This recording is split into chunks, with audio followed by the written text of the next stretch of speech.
మన తొలి వెలుగు ప్రేక్షకులందరికీ నమస్తే. పానం అటువంటి సోపతి కూడా పశ్చాగం చేస్తుంది. ఒక్క తల్లికి పుట్టిన అన్నదమ్ములైనా అక్క చెల్లెళ్ళైనా అన్న చెల్లెళ్ళైనా కానీ భూములు పశువులు మాత్రం ఈడదీస్తాయి అనే విషయాన్ని మరొకసారి గుర్తు చేసిరు. ఇది బాటసింగారం ఎన్నో కాదు, పడకి తొవ్వలనే ఉంటుంది బాటసింగారం. పట్నం దాకా పోతాం, పట్నం కిసుంటేనే. కానీ అక్కని చంపి 2 ముక్కలు చేసిండట. అక్కని 2 ముక్కలు చేసి చంపేసిండట తమ్ముడు. మృతదేహాన్ని చెరువులో పడేసిన తమ్ముడు ఏమెక్కడ చంపినవరా అంటే 120 గజాల ఇల్లు కొన్నారంట. వీళ్ళది రాజస్థాన్ అంట. రాజస్థాన్ అయితే అప్పుడెప్పుడో వచ్చిరంట, బతుకొచ్చిరంట. ఈ బాటసింగారం దగ్గరికి బతుకొచ్చినప్పుడు తమ్ముడు చిన్ననే ఉండొచ్చు, అక్క జర పెద్దగా ఉండొచ్చు. అక్క భర్త వీళ్ళందరూ కలిసి చిన్న ఊరంట. ఓ 10 ఏళ్ళ క్రితం ఈ అక్కకు భర్త చచ్చిపోయినట్ట. ఈ అక్క పేరు ఏం పేరు? లీలాదేవి. తమ్మిని పేరేమో పుప్పారాం. ఈ పుప్పారాము ఈ లీలాదేవి భర్త వీళ్ళంతా కలిసి ఒక్కనే ఉంటురంట. 10 ఏళ్ళ కింద భర్త చచ్చిపోయినట. ఈమెకు కొడుకు బిడ్డే.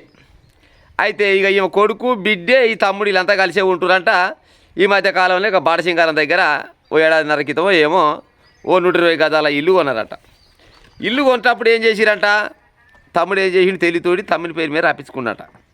సరే అక్క అనుకుంది, నా తమ్ముడైనా ఎక్కడ పోతుంది, ఎట్టాగు బావలేడు, ఇక తమ్ముడే పెద్ద దిక్కై చూస్తుండే ఇట్లా అన్ని రకాలుగా ఉంటుండే అనుకొని ఇక వ్యాపారం సాగిస్తూనే ఉన్నారు.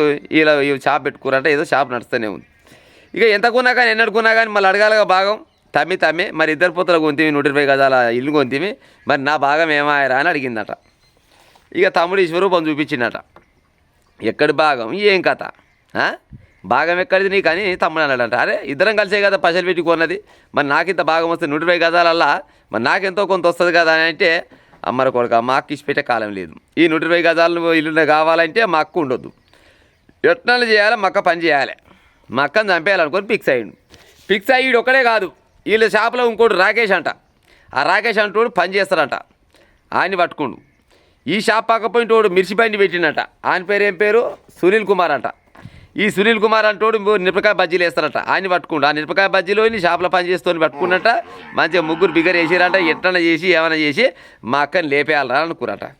ఇక మరి అలాగే మాట్లాడుకుంటూ ఏమో కానీ వాళ్ళు కూడా ఒప్పుకొని ఇక చిన్నగా ఇంట్లోకి పోయి, ఇంట్లో ఉంటుంది కదా అక్కడికి పోయినట్టు. అక్కడికి పోయి అయితే గుండ్రాయి తీసుకొని ఫస్ట్ నెత్తిలు ఎత్తేసి ఓన్లేని టైంలో ఆ పిల్లలు బయటకు పోయినట్టు నెత్తిలో గుండ్రాయి ఎత్తేసిండు, చంపేసిండు. చచ్చిపోయింది. చచ్చిపోగానే ఏం చేయాలి, పీనుగాని ఎటన్నా వేయాలి. వద్దులే ఇంత దబ్బునేస్తే బాగుండదు అనుకొని ఏం చేసిండు, బాత్రూంలో వేసిండట. బాత్రూంలో ఒక బస్తలు వేసి ఆ బాత్రూంలో కాయి బస్త మూట కట్టి 2 రోజులు బాత్రూంలో పెట్టిండట. మరి 2 రోజుల తర్వాత మరి వాసన వస్తుందో ఎట్టొస్తుందో పాడైపోను కానీ ఇక బాత్రూంలో అయితే వేసి ఏం చేసిండు, ఎన్ని రోజులు పెట్టుకుంటాడు బాత్రూంలో మాత్రం. ఇక లాభం లేదు, బాత్రూంలో ఉంటే పాడైపోను. ఏమో సాత్రం అంటే కదా తమ్ముడు తనవాడైనా కంపు కామనే అన్నట్టు. ఎంత అక్క అయినా ఎంత చెల్లి అయినా కానీ కంపేనా. ఇక లాభం లేదు అనుకొని అదేంది మజిద్పూర్ అంటారు, దగ్గరనే మజిద్పూర్ అని ఉందంట. ఆడ ఒక చెరువు ఉంటుందట. చిన్నగా చెరువు కాడికి పోయిందట. ఓ ఆటోలో బండిలో చిన్న పీనుగాని తీసుకున్నట. పీనుగాని తీసుకొని ఈ ఇద్దరు సోపతగాలు ఉండేగా ఈ కూలి బాన్సులు వీళ్ళని కూడా తీసుకొని చిన్నగా పోయిందట. ఆడు పోతప్పుడు ఉత్తగా పోలే, ఒక రంపం తీసుకొని పోయినట. రంపం పోయి ఎక్సెల్ బేడో తీసుకొని పోయినట. ఇక మరి ఒకసారి మరి వేస్తే బాగుంటుంది అనుకుంటే ఎట్లా అనుకున్నావు కానీ నడుంకిది ఒక భాగం పైకి ఒక భాగం రెండు ముక్కలు చేసిండట. 2 ముక్కలు చేసి పై భాగాన్ని ఏమో చెరలు వేసిండట.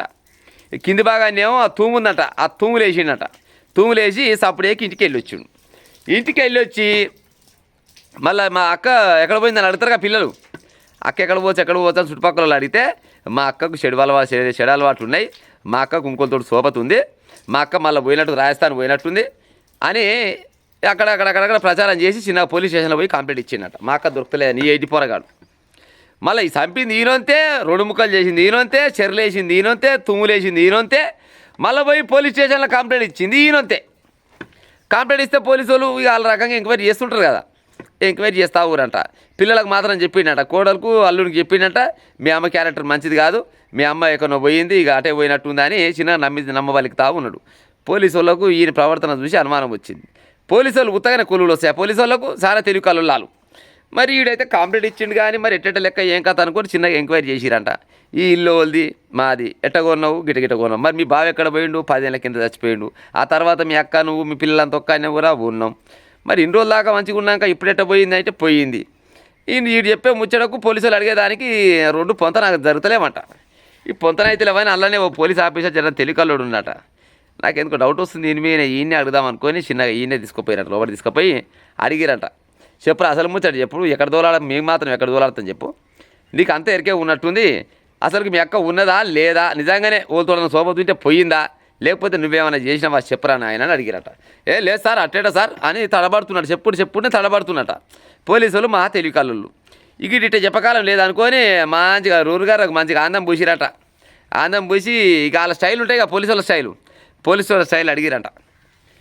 బిడ్డ మర్యాదగా చెప్పు, మీ అక్క ఎక్కడ పోయిందో చెప్పు, ఓతోడన్న పోయితే ఆడోడో చెప్పు పట్టుకొస్తాం, కంప్లైంట్ ఇచ్చింది నువ్వే, మళ్ళా సమాధానం చెప్తుంటే మాత్రం పొందన కలుస్తలేదు, మీ అక్క పోయిన దానికి నువ్వు చెప్పే చెప్పడానికి పొందన కలుస్తలేదు, మర్యాదగా చెప్పు అని అడిగిరట.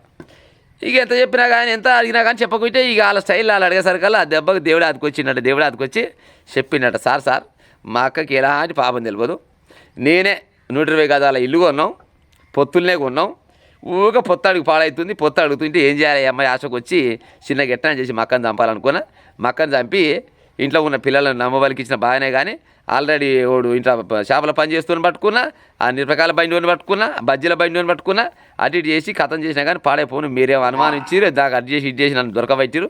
ఇక నేను ఇంతకంటే ఎక్కువ నేను ఏం చేయలేను సార్, ఇక ఇంత హింసిస్తే అంటే పోలీసు వాళ్ళు నిమ్మలంగా ఆడతారు, వాళ్ళ స్టైల్ వాళ్ళు అడిగేసరికల్లా ఇక నా దెబ్బలకు తట్టుకోలేక ఎట్నో ఉన్న ముచ్చట మొత్తం చెప్పేసినట. ఆస్తి కోసమే చేసిన సార్, 120 గజాల ఇల్లు కోసమే చేసిన అని చెప్పినట్టు.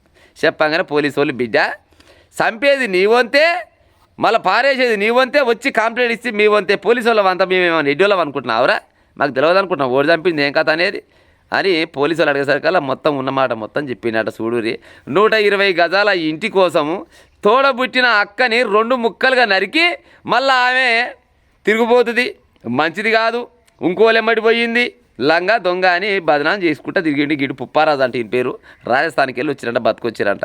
గిసబోయింటి అన్నదమ్ములు ఉంటే గిసబోయింటి వాళ్ళు ఉంటే ఎటప్పాడైతే చెప్పురిగా మానవ సంబంధాలు ఏడునే చెప్పురా, అంత డబ్బు దానికి మించి ఇంకేమైనా ఉందా? అవురా పిల్ల, ఉత్త పుణ్యానికి అక్కని చంపితివి, బదనాం చేస్తీవి, 2 తుంటలు చేసి అనలేస్తీవి, మళ్ళీ నువ్వు కూడా పోయి దొరికితివి, మరి ఎటపాడైతావరా గిట్ట అయితేగా? ఓ పోలీసు అన్నలు మా అమ్మగాని ఇసోట్లు వచ్చారు చాలా మంది ఉంటారు, ఆస్తుల కోసం అయిన వాళ్ళని తప్పుకుంటే వాళ్ళు చాలా మంది ఉంటారు, ఈయనకి జర ఆయమని శిక్ష చేసే ఉపాయం చేయరు. ఇసోంటి రోడ్డు బయటికి వెళ్ళొద్దు, ఇక ఉన్న ఇల్లు ఉంటుంది కదా, ఈయనకి ఏమైనా పెళ్ళి అయితే వాళ్ళకు అన్యాయం ఏం చేయరు, ఈయనకి పెళ్ళి అయితే ఈయన భార్యకి ఈయన పిల్లలకి ఇంత భాగం, ఇప్పుడు ఇలాగ చచ్చిపోయిందిగా ఈమె, ఈ చచ్చిపోయిన వాళ్ళకి ఇంత భాగం ఇప్పించే ఉపాయం చేయరు, లేకపోతే దీనికి పెళ్లి కాకుండా ఇటు ఉంటే ఆ 120 గజాల భూమిని ఆ ఇల్లుని ఈ చచ్చిపోయిన పిల్లలకి ఇస్తే రేపు నాడు బతంది కన్నా ఆసర అవుతుంది, అంతేగాని అంతకు మించింది ఇంకేమీ లేదు. ఇసోంటి లుచ్చలు తయారయ్యారు, సొంత అక్కనే చంపి ముక్కలు చేసి మళ్ళీ ఏ వెరగని ఎడిపిరగా లేక కథలు పడ్డాడంట. బాటసింగారం దగ్గర జరిగింది, అబ్దులపురం ఎట్లేదు, బాటసింగారం హైదరాబాద్ పోతుంటే తోవల ఇంకో గాయనే జరిగింది ముచ్చట.